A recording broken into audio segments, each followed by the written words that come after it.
So the early entrants will have received more radiation from the residual more exposure from the residual radiation and fallout and rainout compared with the late entrants, or is that right? Right.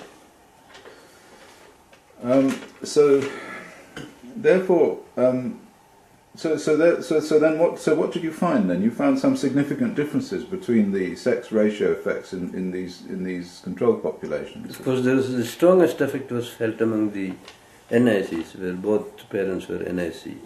So this the highly visible effect was in the unexposed group. So in the case of sex ratio, you don't need to have a control population within the same area only. The sex ratio is a universal concept, and at least for nations. And today I think most of the nations have the same kind of sex ratio. Like out of, when you have 1,000 girls born, there are about 1,050 boys. It's there in Japan also. There might be slight changes and they attribute it to dioxin and all that. But this is the case. So what I did was, I looked at the sex ratio of Japan. Japanese children born to Japanese nationals during 1948 to 55, and then I used it as the control, and that was not, there was no abnormality among that. It's about 1,060, 1,058 to 1,060 boys per 1,000 girls.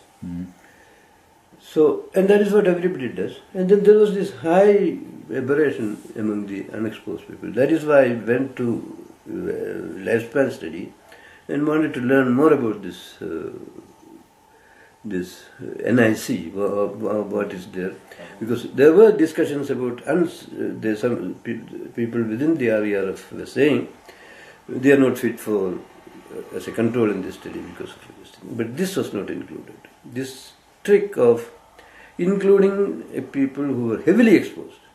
If you look at the cancer statistics or mortality statistics, the NIC EE, that is 5,000 people, their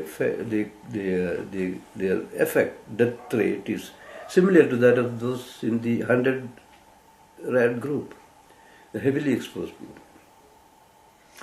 So, and in fact, this was published, you tell me, and this is what I was going to go on to, we needed to talk about, because this is really the most important thing that as I see, is that this identification of high levels of ill health, cancer and sex ratio effects, and also non-cancer effects in what are normally considered to be the unexposed group, the zero-dose group. And you told me that there was a technical report published in 1974 which shows this, which you've analysed. Could you just give an account of that? Tell us about that.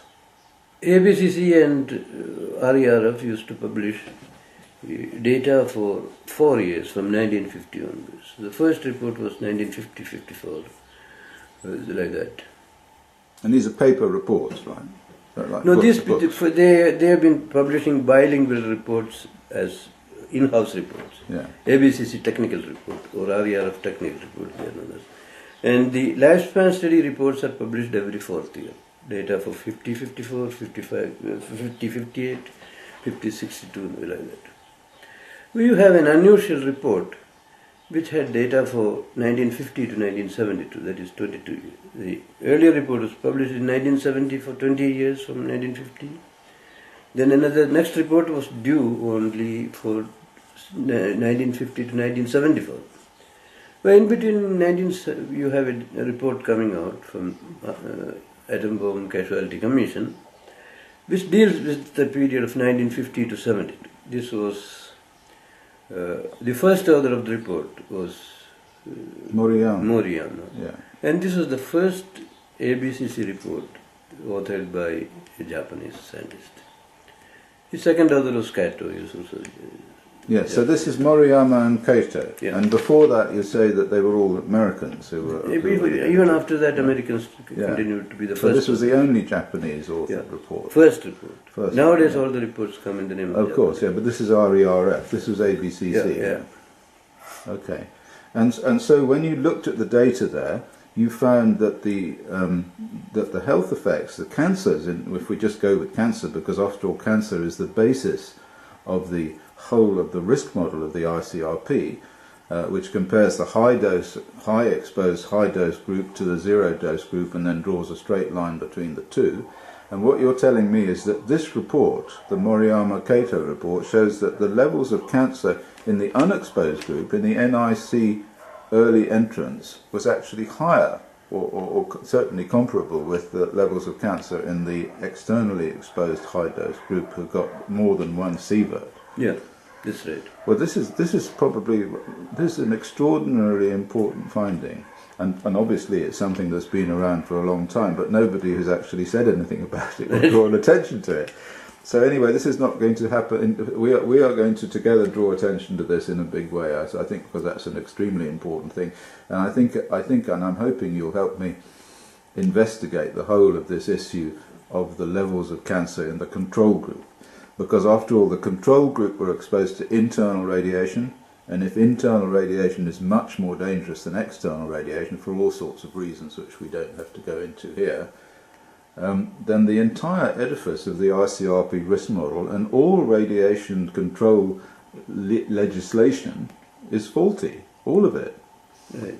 And that explains why children are dying near nuclear sites and adults also are dying near nuclear sites, and the entire edifice underpinning the development of nuclear energy is an edifice which also underpins the destruction of people and the increase in cancer and the increase in genetic diseases, all things that were predicted by Muller in 1950 in his famous paper.